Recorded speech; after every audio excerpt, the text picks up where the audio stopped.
తనపై వచ్చిన అసత్య ఆరోపణలపై కృష్ణా జిల్లా హనుమాన్ జంక్షన్కు చెందిన సూఫీ మత గురువు బాబా స్పందించారు. తనపై కొంతమంది కావాలని ఉద్దేశపూర్వకంగా అసత్య ప్రచారాలు చేస్తున్నారని ఆవేదన వ్యక్తం చేశారు.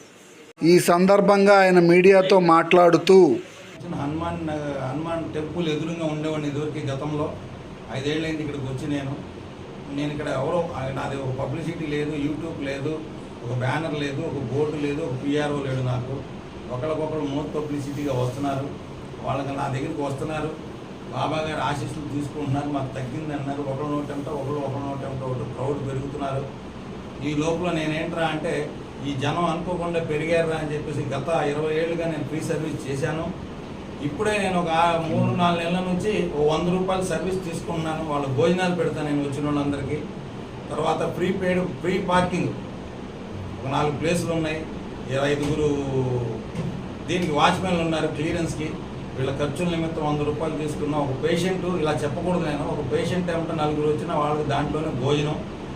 మరి ఎందువల్ల నాకు డాక్టర్ అని ఇంకోటి ఎలిగేషన్స్ ఇస్తున్నారు. గతంలో కూడా కొన్ని ఎలిగేషన్స్ చేశారు, అన్నిటిని నేను ఎదుర్కొంటూ వస్తున్నాను. ఏంటి నాకైతే చేయాలనేది ఏం లేదు, నా దగ్గర నేనైతే ఎవరిని పిలవట్లేదు. మీరు చెక్ చేసుకున్నా నాది యూట్యూబ్ ఏమి ఉండదు, కనీసం నా యాడ్ ఉండదు. ఇక్కడ నుంచి మీరు ఎంత ఎత్తుకున్నా కానీ బోర్డు దొరకదు. చిన్న బోర్డు ఒకటి పెట్టాను నేను, ఎందుకంటే వచ్చిన వాళ్ళు ఇబ్బంది పడుతున్నారు. అక్కడికన్నా నేను ఆయన పేరు ప్రస్తావించకూడదు. ఇక్కడ కూడా ఒక ప్రముఖులు ఉన్నారు, ఆయనకి వెళ్ళి ఇబ్బంది పెడుతున్నారు అని నేను ఆ బోర్డు పెట్టా, బాబా గారింటికి దారి ఇదని. ఆయనకి ఇబ్బంది పెట్టకూడదనే ఉద్దేశంతో ఆ చిన్న బోర్డు పెట్టాను. అంతకు మించి వేరే ఉద్దేశం ఏమి లేదు. నేను ఇక్కడ కలెక్షన్ ఏమి లేదు. ఇవన్నీ మీరు చెక్ చేసుకోవచ్చు హ్యాపీగా. అక్కడ సరిగ్గా ఉండకపోవచ్చు. డాక్టర్ గారు కాదు కదా సార్, మీరు మెడికల్ సర్టిఫికేట్ లేదు కదా సార్, మీరు వైద్యం చేస్తున్నారు. నేను అసలు వైద్యం ఎక్కడ చేస్తున్నా? వైద్యం చేస్తున్నారు అంటున్నారు కదా. అదేనండి, వైద్యం మీరు చూడాలి, వైద్యం చేస్తున్నానని. నేను ఒక హీలింగ్ మెడిటేషన్ గురువుని. ఇక్కడ నా దగ్గర వచ్చి ఇప్పుడు మీరు వచ్చారు కదా, చీకటి రూమ్ లేదు, ఆపరేషన్ థియేటర్ లేదు, ఒక ఇంజెక్షన్ లేదు, నేను ఒక ప్రిస్క్రిప్షన్ లేదు, ఒక ట్యాబ్లెట్ లేదు, ఏమి లేదు. మీరే ఎత్తుక్కోండి. అది ఇప్పుడు అంటే వేరేగా తప్పుగా మీరు అనుకోవద్దు. మీ డ్యూటీ గారు మీరు చేయండి. ఇప్పుడు మీరు వచ్చారు కాబట్టి మీ డ్యూటీ మీరు చేయండి. దాంట్లో ఇప్పుడు జనాన్ని కాడ నేను జనరల్గా కొద్దిగా సపోర్ట్ చేశాను. నేను ఎప్పుడు ఇంతవరకు లైఫ్లో చేయలేదు. నాకు సూఫీజం, కులం లేదు, మతం లేదు. నేను వైద్యం ఏం చేస్తున్నాను, అందరూ ఇక్కడే పెట్టా, ఎందుకంటే పంపించేసాడు అనుకున్నా.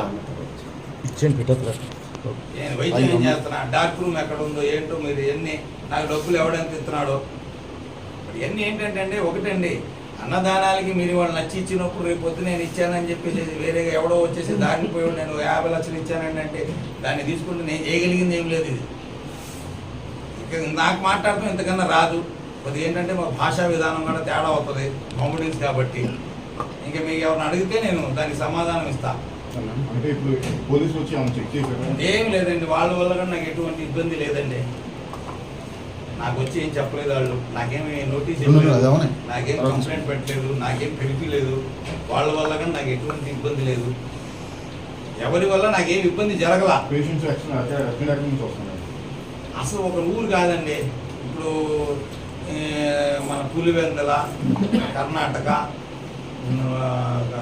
అద్దంకి, నెల్లూరు, గుంటూరు, హైదరాబాదు. ఏ వ్యాధి అనేది కాదండి. వీళ్ళు వెళ్తారు, ఇక్కడ వస్తారు, అక్కడ పడుకుంటారండి. ఆ బాబాను మొక్కుంటారు, పడుకుంటారు. ఆ వ్యాధి నయమవుతుంది. మేము మెడిసిన్ ఇవ్వం. నేను మాత్రం ఇచ్చేది ఒకటే, వాటర్ బాటిల్. అది ఎంఆర్పి రేటు 20 రూపాయలు అమ్ముతాడు ఈయన. బాబా గారి ఆశ్రమం నుంచి తీసుకొస్తా నేను. ఇది మట్టి లాంటిది, అది ఫ్రీయే. ఒక చిటికెడు తాగండి బాబు. అంతకు మించి ఇక్కడ చేయటం కానీ, నేను ఏ మనిషికి ముట్టుకొని కుట్లేసింది కానీ, స్ట్రెచ్చర్ కానీ, ఒక స్టెతోస్కోప్ కానీ, ఒక ఇంజెక్షన్ చేయడం కానీ, ఒక ప్రిస్క్రిప్షన్లో ట్యాబ్లెట్ రాయడం కానీ మీరు ఏమైనా పూర్తి చేస్తే ఇక అది మీరే చెప్తే నాకు బాగుంటుందే ఉంటుంది. చిన్న విషయం జరిగింది. ఆ విషయాన్ని ఆయన నాకు దాన్ని పెట్టాము. ఒక సైరన్ వేశారండి. ఆ కోడలో కాలేజీకి వెళ్ళి వస్తున్నారు, కొంచెం అర్జెంట్ సైరన్ వేశారు. ట్రాఫిక్లో అక్కడ మరి ఆర్టీసీ బస్ స్టాండింగ్ ఎదురుగా ప్రైవేట్ ట్రావెల్స్ పెట్టి సర్వీస్ చేస్తున్నారు.